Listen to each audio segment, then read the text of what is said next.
Shalom, shalom, family. Chazak Aliyahu, and welcome once again to another Jar Prophecy presentation. And I'm here with our brother Etekan. And today we are looking at another controversial topic. Seems that they're always controversial. And this one is called The Bride is Already Married. The bride is already married. Now this came about with the bride and the marriage to a Mashiach and all sort of marriage thing that I'll let Etikon introduce it to you and then we'll go from there. Go ahead. Uh, Shalom, family. Very complex topic to explain, but we're going to try our best with the help of our Father. So, it's very important to understand that the scriptures are a book about indigenous people, about black people, about melinated people, because this is very imperative in understanding this wedding, this marriage, because this marriage follows the tradition of black people who are the Jews or the Israelites, and it speaks about dowry repeatedly throughout the scriptures. And even up till this day in Southern Africa, they still hold the tradition of lobola or the dowry, right? So these are customs that are taken from back in the Bible because these are the custom and traditions and cultural practices of the Jews. So without understanding the dowry, lobola, and the traditional way of getting married, you will not understand certain things about this marriage when we say that the bride has already been married. Her dowry has already been paid. She is betrothed already. So I'm also going to turn it back to Alden now because when he arrived here, he struggled to understand the dynamics of the tradition of the Jews in terms of marriage and in terms of the cultural side of getting married versus the Western side of getting married. So I'll let Alden explain that part. all right. First of all, I don't like when you say the Jews because it kind of makes it seem as if you're adopting the term that has been coined by those people over there in the land they call Israel. But anyway, yes, when I came here, I had an experience that made me get understanding.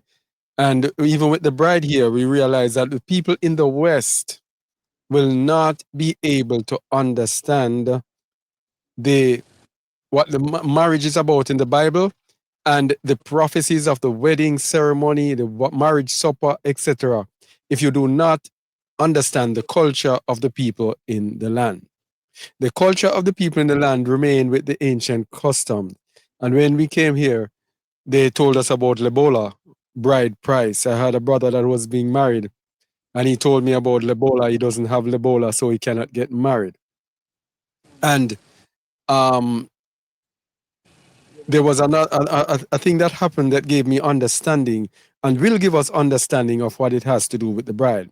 In that, he told me that he wanted to get married. And then he got money together and he had a ceremony.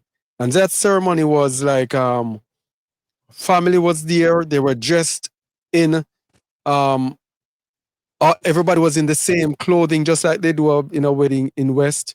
And there were certain things they were walking on the road, marching, they were dancing, they were doing everything on the road. And I thought that that was a marriage. And then after that, he came back to me and told me that he wanted to get married. And I said, "But you got married?" He said, "No, that wasn't marriage." He told me that they have to have a marriage ceremony after that.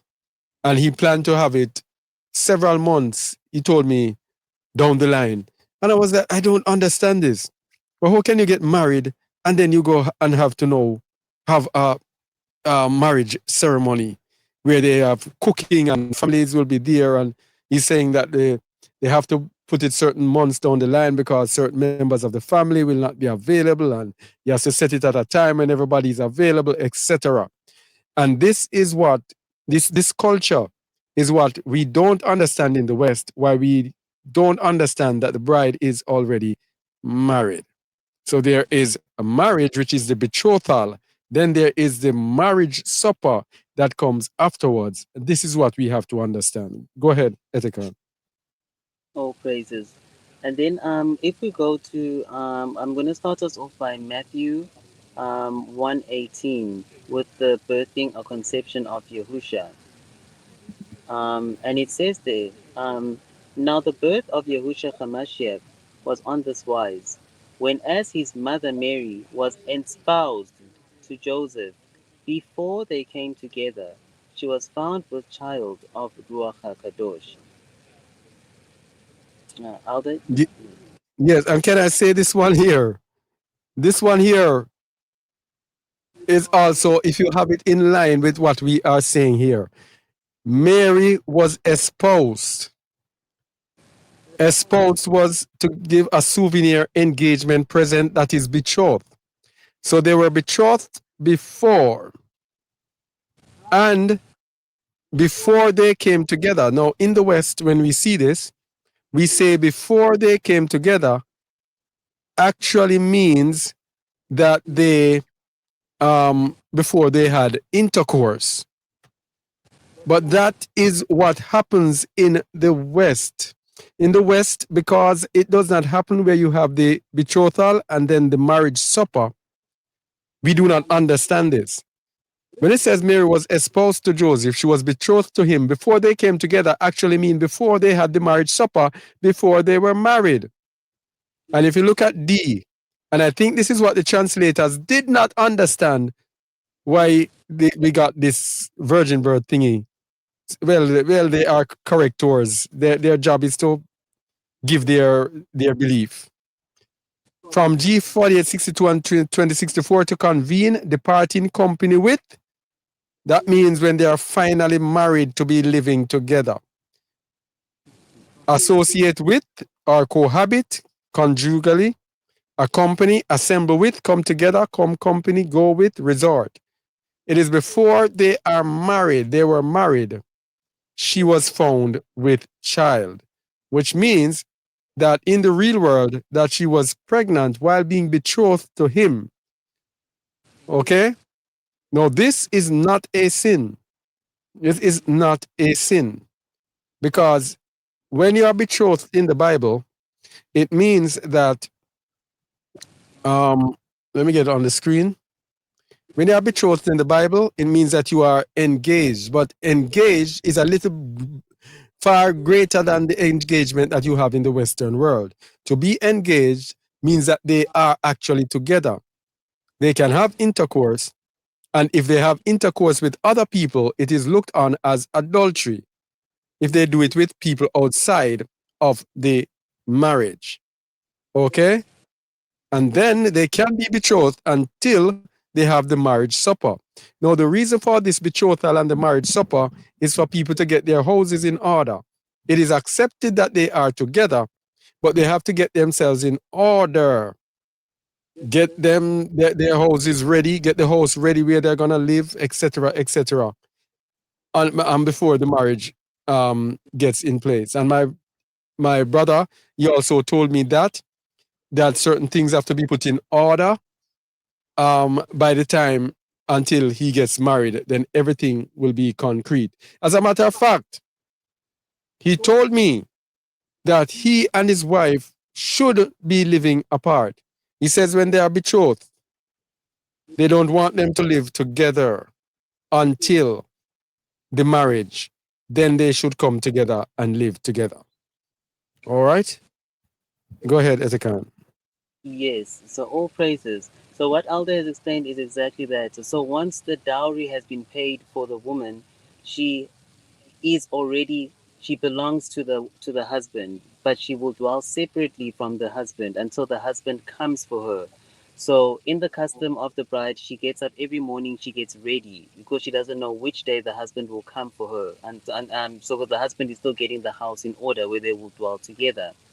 So this is the similitude of the scriptures because we don't know when Yahusha comes back. So every morning we get up and we prepare ourselves and we get ready. But this is an allegory for the real one bride because she is betrothed to Yahusha and she is waiting every single day for him to come get her because her bride price was already paid a long time ago. So as we've read now that Yahusha's parents were already espoused, and then Mary was found with child. This is not a child out of wedlock because the traditional dowry price has already been paid for her.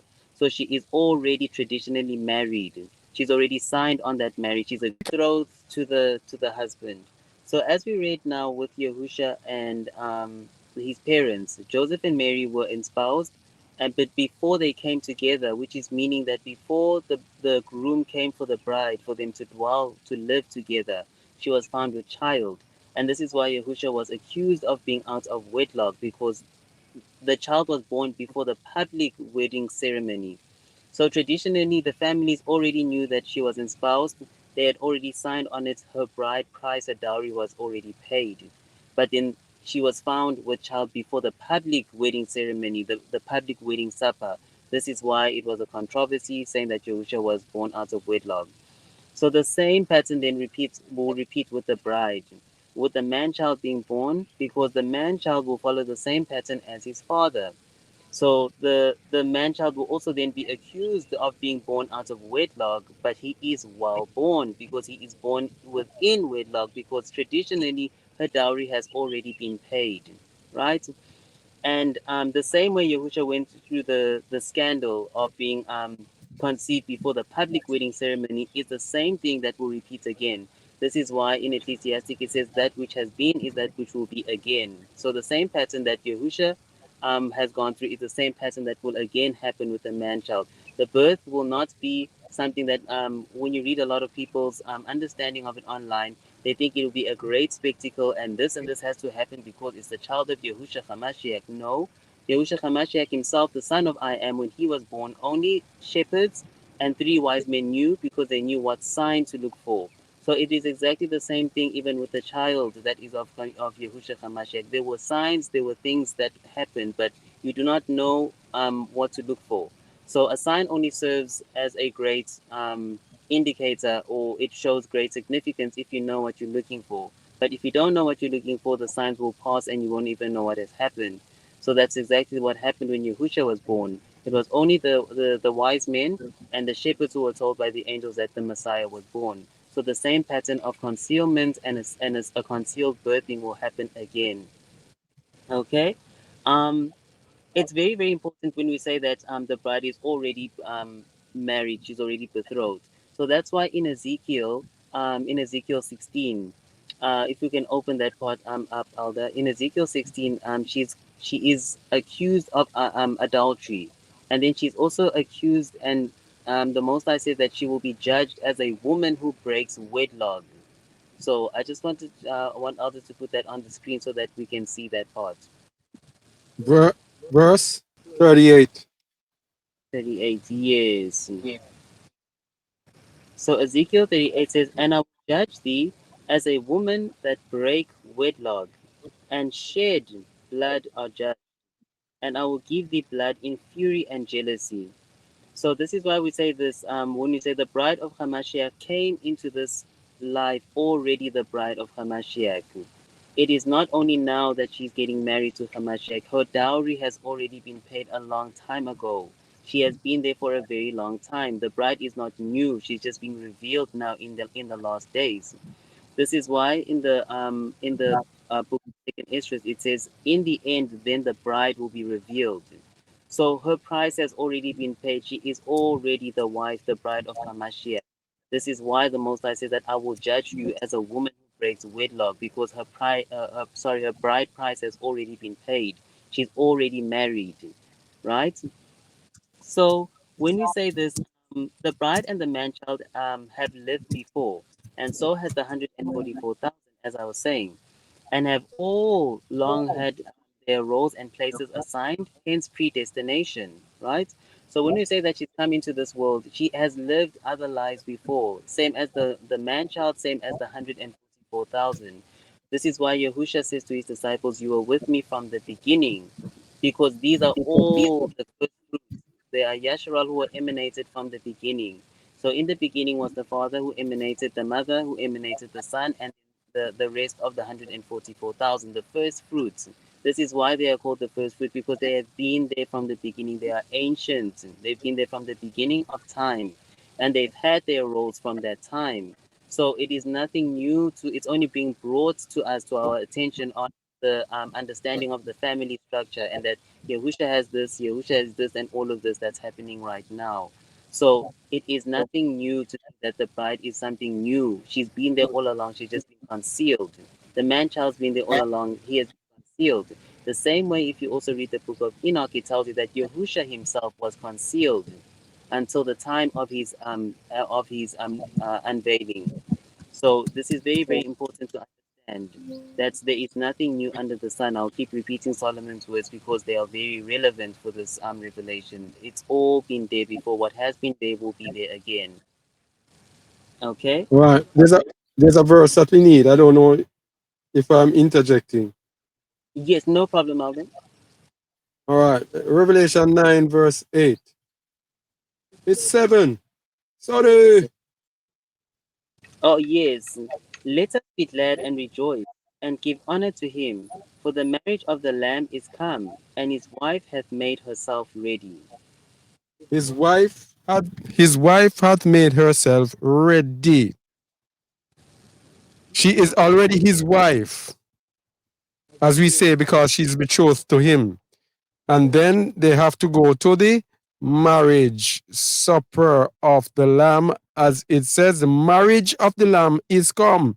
And his wife hath made herself ready. She's already his wife, betrothed to him, but she's getting ready for the ceremony, which is why it said in verse 9, and he said unto me, right, Barak are they which are called unto the marriage supper of the Lamb, in which verse 7 says, his wife hath made herself ready for the marriage supper. It is not after the marriage supper that she becomes his wife. It is after the betrothal. And this is similar to the Western marriage. When you are married and when you take those vows, that is when you say she is his wife. Then when you go to the ceremony, she's already his wife. And that is why one of the biggest applauses a man gets is when he's making his speech in the reception in the West and he says, my wife, and people will applaud him. Because at the reception, she's already his wife because he took the vows before. Okay? In the Hebrew custom, you do not take vows. You pay your lobola, they come together, and there is no vow till death do us part, etc. Am I wrong or am I right? What? No. Do they take these vows till death do us part? No, those are not, those are Western vows. Western vows. All right, thank you very much. So you see, the wedding is very, very different. Go ahead, Ak. Yes. So as Aldo was saying, I will come back to this part again to explain that part. But as Aldo is saying that she's already called the wife of Messiah before she comes before the marriage itself, right? So hold on to that because we'll come back to it. Right. Okay, but then after that I say yeah, but this is the last age. She comes with the man child, and as it's their time of unveiling, the bride had to forget who she was so she could birth the man child through a normal human father. Things of the spirit are complex. The godly seed is selected. All right.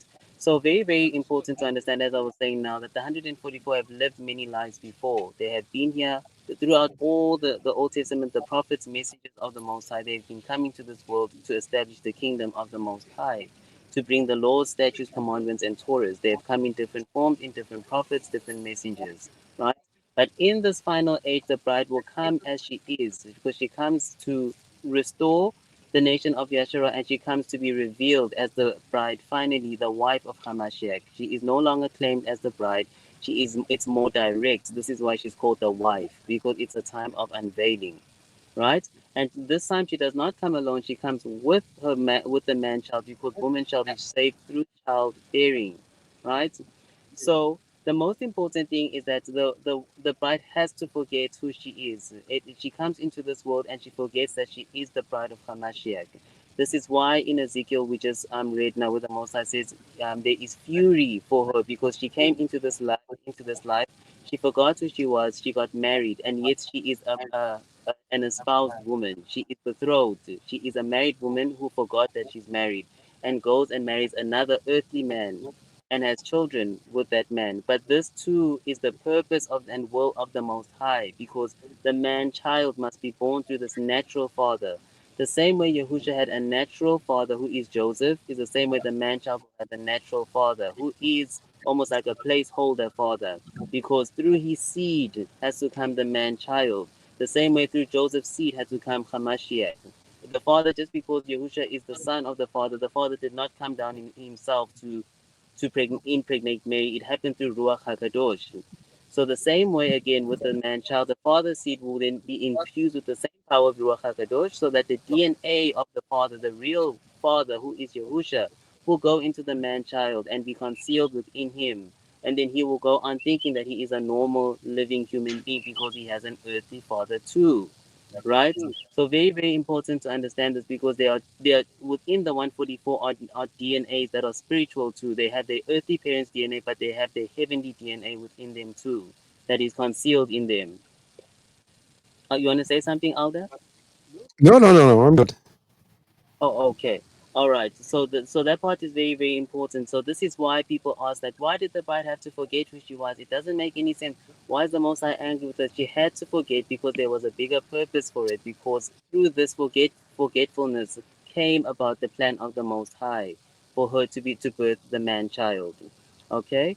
And then if we go to the book of Jeremiah, Jeremiah 23.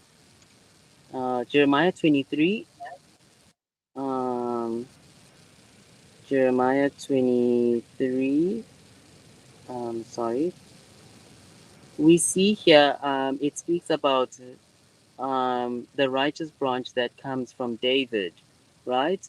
And we understand that David is an allegory for Hamashiach. This is why the Most High says he's given an everlasting kingdom that doesn't end, because that is the attribute of Hamashiach, right? And then if you go down to verse 6, we speak of it is revealed to us that this branch of David will be given a name. And it says, in his days, Judah shall be saved, Israel shall dwell safely, and this is his name, whereby he shall be called Adonai, our righteousness. So the branch is the man child. This is why he is the king. In verse 5, it says, behold, the days come, saith I am, that I will raise unto David a righteous branch, and a king shall reign and prosper, and shall execute judgment and justice in the earth. And when we go to Revelation 12, it says that the child shall rule with a rod of iron. This is the branch that proceeds from Yahushua HaMashiach. Because if you listen to Yahushua HaMashiach, he says, I am the vine and ye are the branches. So these are the extensions from him, which is the son who comes from him. And then if we go to Jeremiah 33, we find something that's also very shocking again, with the same title, 33 verse 33 verse 16. Again, we read about, let's start from 15. In those days and at that time will I cause the branch of righteousness to grow up unto David, and he shall execute judgment and righteousness in the land. In those days shall Judah be saved, and Jerusalem shall dwell safely. This is the name whereby she shall be called Adonai, our righteousness. So we had done a video in which we were explaining that the two witnesses are two in one. This is why the he is for the man child and the she is for the woman. These are the Mm-hmm. branches that extend from the vine. So Mm-hmm. they are the ones who are called, and they are given the exact same name because they are one in spirit. When you say that the man child and the woman have one spirit, this is why they're even given the same names. They are called Adonai, our righteousness, he, Adonai, our righteousness, she. Branches that extend from the vine, who is Yahusha HaMashiach. So very, very important to also understand this. This is why the video, when we're saying the two witnesses are two in one, is very vital for understanding this, because a lot of the things, even that people see as prophecies, they see for the woman which are for the man child, and for the man child which are for the woman, because they work under one ruach, under one spirit, which is righteousness she and righteousness he. Okay, and then very, very important to understand that okay, I think I had said this one where I said that the earthly father is a placeholder, the same way Yahusha had an earthly father, but is the son of I am. Is the same way the man child is the son of Messiah. So this is exactly what I just explained right now, to say that the same way that Yahusha had the father's DNA within him, he is the son of the father, but biologically he still is the son of Joseph. So the same thing will repeat again with the man child, who will have an earthly father who is a placeholder, but will actually contain within him the DNA of his father, who is Hamashiach. Okay? And the dowry is still relevant today for the true Jews or true Israelites as it is back in the times of the Bible. So this is what I was saying in the beginning, that the same way that in the scriptures you read of the dowry and the bride price, here in Southern Africa and other parts of Africa and other indigenous people or tribes, they still hold the custom of the dowry exactly the same way as it is written in the scriptures. And we still keep it with the bride price being paid, the bride and the bridegroom being separate, but they are still married and are allowed to have any type of relations with one another. But it is just more, how can I say it? It is more traditionally okay for them to first announce it publicly or to first have the wedding ceremony before having a child. But yet, if they choose to do it before, it is not that that child will be out of wedlock. And there is a reason why this had to happen this way, the same way it happened even with Hamashiach, right? So the betrothal, espousement had to be concealed so as to protect the bride and the child from the dragon. So this is why this marriage happened in secret, and it is not revealed publicly until the end times. This is why the child is born in secret and not revealed until the end times. This is why this all of this is for protection's sake, is to conceal the wife and to conceal the child. So the Mm-hmm. analogy that I'd like to give you guys is, think of like a royal family or a celebrity couple who are always in the public eye, and then they choose to go have a private wedding ceremony and they sign on it with no one knowing. And then you think that they are not married, but they know that they are secretly married, and they have a child who they conceal from the public eye. And then only years later, they come to you guys and say that, we've been actually married for 10 years and we actually have a child that you guys know nothing about. This is the exact equivalent of the bride and the child. They are concealed on purpose to hide them from the dragon, to conceal them until the time of revelation, until the time of the end. So, this is why they are betrothed long ago. The child comes before the public wedding is announced. And then when the public wedding is announced, the bride is revealed along with the child when it is safe for it to be so. So this is why this happens the way that it's happened. It is for concealment, for protection purposes. Um, uh, so I also just gave it that same analogy as going to the municipality, as Aldo was saying, to just go sign on it, but then you don't have the ceremony until months or years later. So this is exactly what is being said with that. And then we go back to Aldo. Do you have anything to say so long? No, I just wanna emphasize the part where you said that it has to be um like in secret because the dragon is seeking to devour the child. Revelation 12:4. And his tail drew the third part of the stars of Shamaim and did cast them to the earth. And the dragon stood before the woman which was ready to be delivered, for to deliver her child as soon as it was born. And she brought forth a man child who was to rule all nations with a rod of iron, and her child was caught up unto Iam and to his throne. And the woman fled into the wilderness, where she hath a place prepared of Iam, that they should feed her there 1,260 days. And then further down, um, verse 13. And when the dragon saw that he was cast unto the earth, he persecuted the woman which brought forth the man child. And to the woman were given two wings of a great eagle, that she might fly into the wilderness, into her place, where she is nourished for a time and times and half a time from the face of the serpent. Now, some people will let us believe, have us to believe that the woman would have left the child and whatever. We already looked at being caught up in a previous video. The woman would be with the child, but they would be concealed from the face of the dragon. And what better way to conceal it than for the child to be born of a natural, natural birth, of a traditional way, the child to be someone who nobody expects or suspects to be the child. Someone is just born and just grown up in the world in sin and everything, just like any normal person.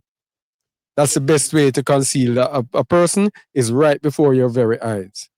Go ahead. All praises. Yes, so that's exactly what that's what I was saying is what that's what happened. So it's being concealed in plain sight. So very very powerful, because a lot of people, as I was saying, that when you go to the comments and we read them with elder, they tell you that no, the woman's gonna give birth only after she gets married, when she comes back from the marriage. No, she gives birth in the wilderness. And even when you just read the story of Revelation 12, as you read it, as we've also said previously, that the story doesn't happen as fast as you read it. It's a story happening over years. So when you just read the story as it is, the woman gives birth before she goes into the wilderness, and then the war in heaven happens, and that war in heaven is years. So they grow, they don't even know who they are. The child grows, lives a normal life, doesn't understand anything. The woman doesn't know who she is. She goes in to live a life. She fornicates and does everything. This is why she's again accused of adultery and fornication, because she does not remember that she is the bride of Messiah.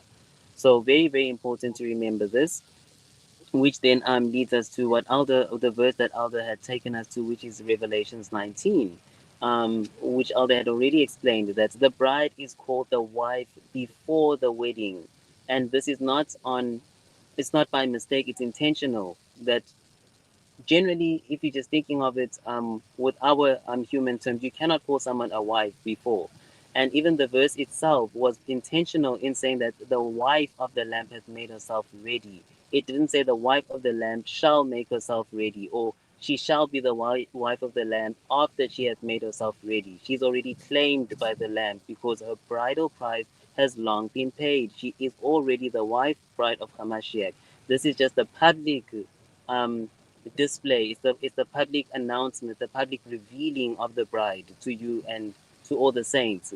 So we are rejoicing with the Messiah, because it is finally time for him to be able to be free, to be publicly with his wife, to be publicly to reveal his family to everyone else, to all the saints.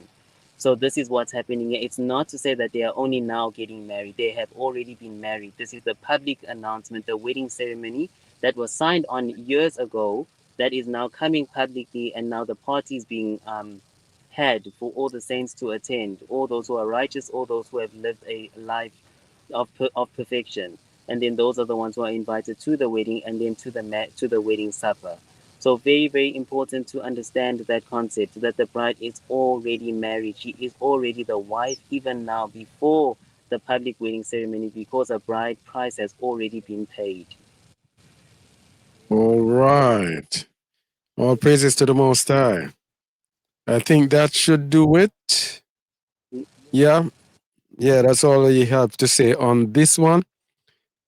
Khazak Aliyahu, and I'm here with Etakan as we are looking into The Bride is Already Married. Thank you for watching as we continue to reveal what has been revealed to us, and we reveal it to you. Revelation after revelation, truth after truth. All praises to the Most High, the great I am who I am, who alone does wonderful things. He has done wondrous things in this time as he is redeeming the woman, restoring the priestesshood, restoring the woman to where she should be, restoring the woman to before Eve sinned, bringing back the woman into a righteous standing. All right. All praises to the Most High. All praises to his name. Shalom, shalom, shalom. Hello.